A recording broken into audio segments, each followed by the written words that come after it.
Թեև պահանջն ընդհանուր առմամբ հասկանալի է, ինչ է ակնկալում այսօր լսել դատախազությունից եւ ինչ արդյունք ունեցավ նախորդ անգամ այստեղ գրված, կարծեմ ասացին, նամակ է գրվել, փոխանցվել, ինչ հետևանք արդյունք ունեցավ։ Նախ սկզբից գալով ուզում եմ ասեմ, որ մանավանդ այս ակցիայի շրջանակներում հանդես եմ գալիս ոչ միայն Արսեն Ղուկասյանի պաշտպանը, այլ նաև Արսեն Ղուկասյանի բախտակից ընկեր ու անհետ կորած մարդու հարազատ, որի համար պահանջը, այսինքն իշխանություններից նույնն է։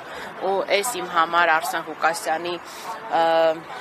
ազատությունը եւ Արսեն Ղուկասյանի համար արդարություն պահանջելը նաև իմ անձնական հարցն են համարում։ Ինչ ակնկալիքներ ունեմ, ակնկալիքս մեկն է, որ ինչպիսի անհապաղությամբ, որ կայացվում են այդ որոշումները կալանավորման, նույնպիսի անհապաղությամբ քննության առարկա դառնան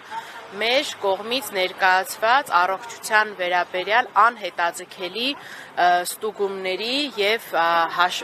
հաշվի առնելու հանգամանքը եւ անհապաղ ազատ արձակելու, որովհետեւ երբ որ իրանց է պետք, երբ որ դատախազությանն է պետք, այդ անհապաղ որոշումները անհապաղ կյանքի են կոչվում, բայց երբ որ կա մարդու կյանքին վտանգ սպառնալու ռիսկ, այս պարագայում այդ անհապաղությունը ոնց որ հապաղում են, էլի ներկայացնելուց։ Մենք ուրեմն եւ ծնողներն են ներկայացնում, ավելի ճիշտ ոչ միայն ծնողներն են ներկայացրել, այլ հենց Արսեն Ղուկասյանին հարցաքննությունը ավարտելուն պես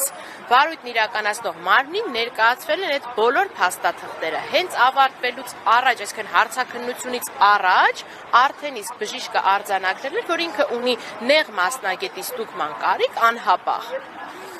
որպեսզի հասկանանք այդ սրտի սարքը աշխատում է, թե չի աշխատում։ Երկրորդ անգամ էլի բարձր ճնշում արձանագրելով, էլի արձանագրվել է հոսպիտալացման անհրաժեշտությունը, որը չի ապահովի, առ այս պահը չի ապահովում։ Ամեն վայրկյանը, երբ որ վարույթն իրականացնող մարմինը ունենալով այդ բժշկի զեկույցը իր մոտ չի ապահովում իր պատշաճ բուժօգնության ապահովումը, ինքը շարունակում է խոշտանգել Արսեն Ղուկասյանին եւ անմիջական ռիսկի տակ պահել իր կյանքը։ Տիկին Սողան, այս պահի դրությամբ Արսեն Ղուկասյանի վիճակից ինչ տեղեկություն եք, վերջին անգամ երբ եք հանդիպել, զրուցել, խոսել եւ տեղյակ եմ, որ ՄԻՊ ներկայացուցիչներն են այնտեղ եղել, առանձնազրույց են ունեցել,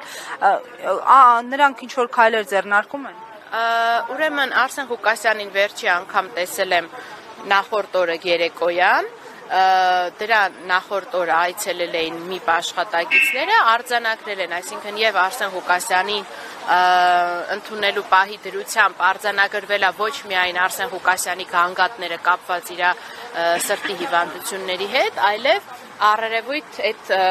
խոշտանգման հետքերը, ինչի մասին եւ որ վկայում են, որ այդ քաշքշուկի արդյունքում, այսինքն այնպես չի Արսեն Ղուկասյանին ընդհանրապես հարվածներ հասնելու մեղադրանքներ չկան, իսկ Արսեն Ղուկասյանի վրա կան բռնության հետքեր։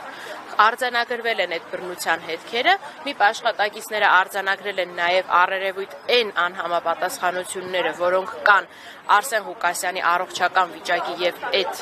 պահման պայմանների հետ, ավել բաներ ես չեմ կարող նկարել, բայց ուզում եմ ասեմ, որ այդ մտահոգությունները շատ խորը եւ շատ առարկայական են եղել, որ անմիջապես զեկուցվել են եւ իրավասու մարմինին դատախազությանը իմանալով եւ պահանջել են պարզաբանումներ, թե ինչպես կարելի է այդ պարագայում մարդուն տանել այդ պահման վայրում։ Եվ ես տեղյակ չեմ, ես գիտեմ երեք մամուլից տեղեկացա, որ դատախազությունը հայտարարել է, որ ընթացք է տվել այդ դիմումին, բայց առ այս պահը, այսինքն եթե հաշվենք արդեն երրորդ օրն է գալիս, երբ որ նաև առանձին են հիվանդության վերաբերյալ տեղեկանքները ներկայացրել, ես երեք ներկայացրել եմ, այսինքն նախորդ օրը երեկոյան էի ներկայացրել, աշխատանքային ժամը ավարտվել էր արդեն։ Շուրջ 24 ժամից ավել է այդ անհապաղ միջնորդությունը գտնվում է դատախազության տիրապետության ներքո, բայց երբ որ իրանց պետք է այդ 24 ժամվա մեջ մարդու կալանքը կազմակերպում են, բայց կալանքից ազատ արձակելը ոչ։